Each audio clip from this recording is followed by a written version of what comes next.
Welcome friend, युक्ति आई से way to success में आपका स्वागत है। यदि इस चैनल पर आप नए हैं तो चैनल को सबसे पहले सब्सक्राइब कर ले, साथ ही साथ लाइक और शेयर का बटन दबाकर अपने दोस्तों के साथ युक्ति आईएएस को साझा करें।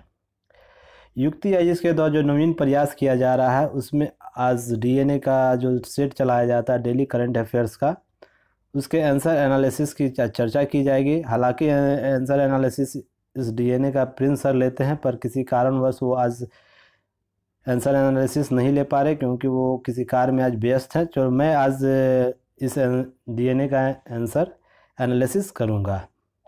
उससे पहले जो भी क्यूरी है, इस आपका जो भी समस्या इस दिए गए नंबर से आप कांटेक्ट करके सभी समस्याओं का समाधान कर सकते हैं। साथ ही साथ युक्ति आईएएस के द्वारा जो सारगर्भित और संक्षिप्त जो मटेरियल आपको उपलब्ध कराई जा रही है, साथ ही जो भी आपको सेवाएं दी जा रही है, उससे विभिन्न प्लेटफॉर्म पर जुड़कर आप सीधे लाभ प्राप्त कर सकते हैं। चलिए आज के डीएनए से संबंधित जो भी प्रश्न पेड ग्रुप में पूछे गए थे, तो चलिए देखते हैं पेड ग्रुप में क्या प्रश्न वो पूछा गया था।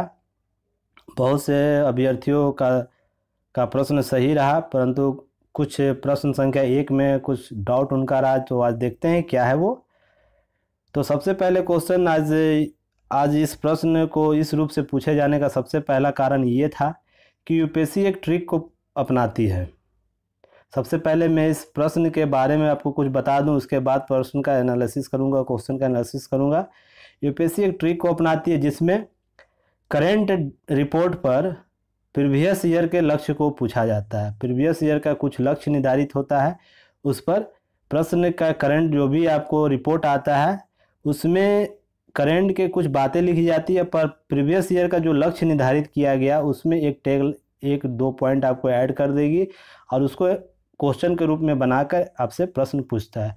तो उसी टेक्निक को आज यहाँ अपनाया गया है युक्ति आईएएस के द्वारा। तो चलिए देखते हैं क्या है। पहले प्रश्न देखते हैं।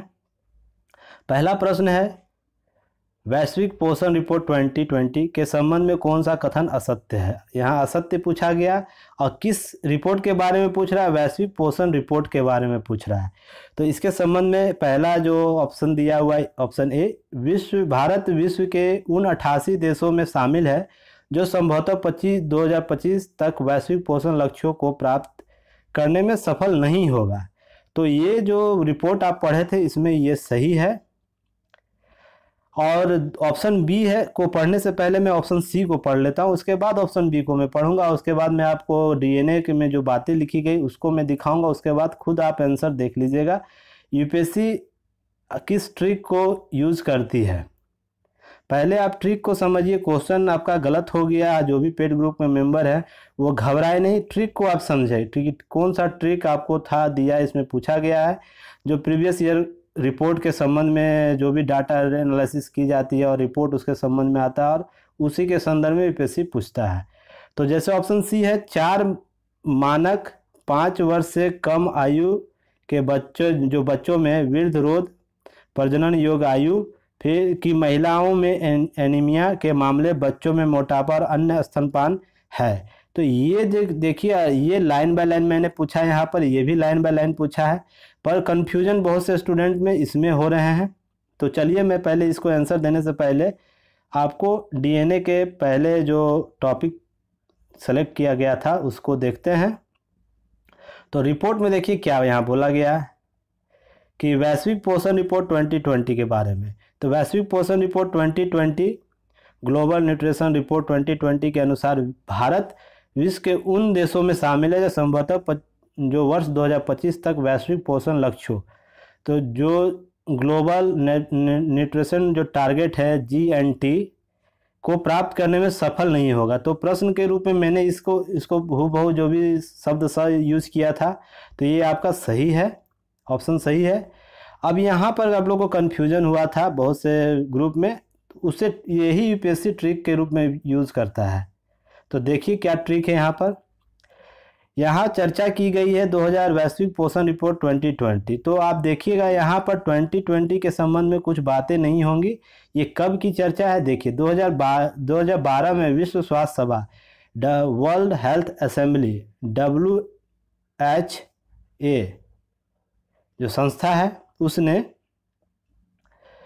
संस्था में माँ, शिशु और किशोर बच्चों में 6 पोषण लक्ष्यों की पहचान की थी, जिसे वर्ष 2025 तक प्राप्त करना था। ये निर्धारित कब लक्ष्य किया गया था? 2012 में। और इसको प्राप्त करना कब था? 2025 में। ये लक्ष्य निर्धारित किया। ये वैश्विक पोषण रिपोर्ट से इसका कोई ताल्लुक नहीं है।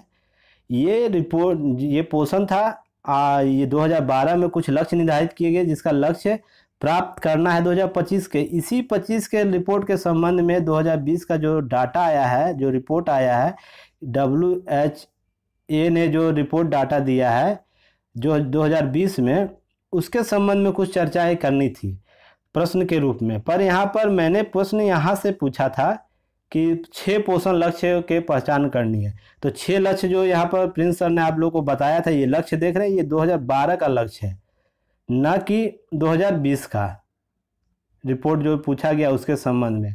हालांकि 2020 के संबंध में यहाँ भारत की बात यहाँ लिखी गई है कि पोषण रिपोर्ट 2020 में भारत का क्या स्टेटस है या उसकी स्थिति क्या है आज के संदर्भ में 2020 में। तो आपको ऑप्शन सी के तौर पे ये आपको पूछा गया था। ऑप्शन सी में जो दिया गया था 4 मानक, जो लाइन बाय लाइन मैंने शब्द स यूज़ किया था, तो ये आपका ऑप्शन सही था और ये ऑप्शन सही था, ऑप्शन ए। तो ऑप्शन के तौर पर बी के रूप में मैंने इस लाइन इसे यूज़ किया था, शब्द स, जो रिपोर्ट किसके बारे में चर्चा कर रही है? WHA के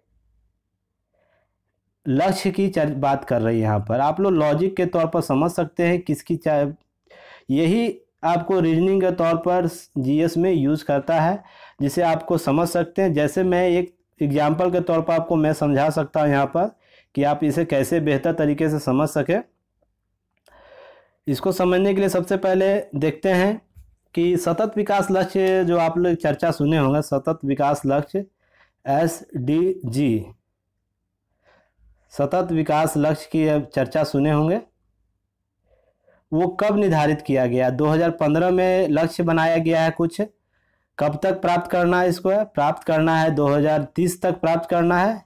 कितने बिंदुओं पर प्राप्त करना? 17 बिंदुओं पर प्राप्त करना। 17 लक्ष्य रखे गए, जिसमें टोटल 169 विशिष्ट बिंदु हैं, विशिष्ट लक्ष्य भी हैं। तो अगर इसके संबंध में पिछले वर्ष डाटा जब SDG का डाटा जब आएगा, रिपोर्ट आएगा संस्था के द्वारा, तो क्या ये लक्ष्य आज की चर्चा करनी है, उस लक्ष्य की 2015 की चर्चा करनी है? यूपीएससी स्ट्रिक को पूछता है कि रिपोर्ट इस साल का दिया रहेगा, मान लीजिए 2020 में कोई रिपोर्ट आता है, रिपोर्ट की 2-3 बातें लिखी रहेगी और एक उसी के संदर्भ में आपको उस लक्ष्य जिसके संदर्भ में रिपोर्ट जारी हो रहा है उसका लक्ष्य क्या था, लक्ष्य के संबंध में एक पॉइंट आपको एक बिंदु के प्रश्न के रूप में शामिल कर ले। जैसे एक बिंदु के रूप में मैंने शामिल किया है, तो अगर आप ये ट्रिक भी आप अच्छे से सॉल्व करने सीख जाते हैं तो यूपीएससी का ये भी ट्रिक आप अच्छे तरीके से समझ लेंगे और आप आंसर अच्छे तरीके से बिना कन्फ्यूजन से दे सकते हैं। तो आप जो भी अभ्यर्थी पेड ग्रुप के हैं, आप बेहतर तरीके से इस ट्रिक को नोट अपने नोटबुक में कर लीजिएगा कि ट्रिक कैसा रहता है और किस ट्रिक को यूपीएससी यूज़ करती है। तो अब आप बेहतर तरीके से समझ लेंगे कि पीडीएफ में आप इसे अच्छे से देखिएगा कि इसका ऑप्शन कैसे होगा, ए और सी कैसे होगा, बी क्यों नहीं होगा। तो आंसर जो क्वेश्चन पूछा गया, देखिए क्वेश्चन असत्य है तो असत्य, बी असत्य है तो ऑप्शन कौन सा पकड़ा गया? केवल ऑप्शन बी। ये आपका ऑप्शन होगा सही आंसर, ऑप्शन बी। अब दूसरा देखते हैं क्वेश्चन क्या है। सोहराई खोवर पेंटिंग के संबंध में कौन सा कथन असत्य है? तो फिर यहाँ पर आप अच्छे तरीके से देखिए क्या होगा। यह पेंटिंग मुख्य रूप से हजारीबाग जिले में प्रचलित है, तो ये सभी का सही था। दूसरा था, इस चित्रकला में लाइन बिंदुओं, जानवरों के चित्र, पेड़ पौधों के प्रमुख स्थान दिया जाता है, जो अक्सर धार्मिक प्रतिमा विधान के प्रतिनिधित्व करती है। एक स्पेशल ट्रेंड के रूप में इसका यूज़ किया जाता है, ये भी ऑप्शन सही है इस सोहरा खोवर पेंटिंग के बारे में। अब ऑप्शन सी को देखते हैं। ऑप्शन सी में क्या है? जिसमें 3 विशेष रंगों लाल, काले और सफ़ेद में विभिन्न प्रकार के डिजाइन और रूपांकनों का प्रदर्शित किया जाता है। क्या इसके संबंध में बातें बोले प्रिंस सर आपको बताए थे या डीएनए में जो दिया गया वीडियो देखे हैं? तो क्या ये लाल, काले और सफ़ेद रंग जो विशिष्ट रंग की चर्चा यहाँ पर हो रहा है, क्या सोहराई खोवर पेंटिंग के संबंध में है बातें? तो देखिए, आपको पीडीएफ में मैं यहाँ दिखाता हूँ।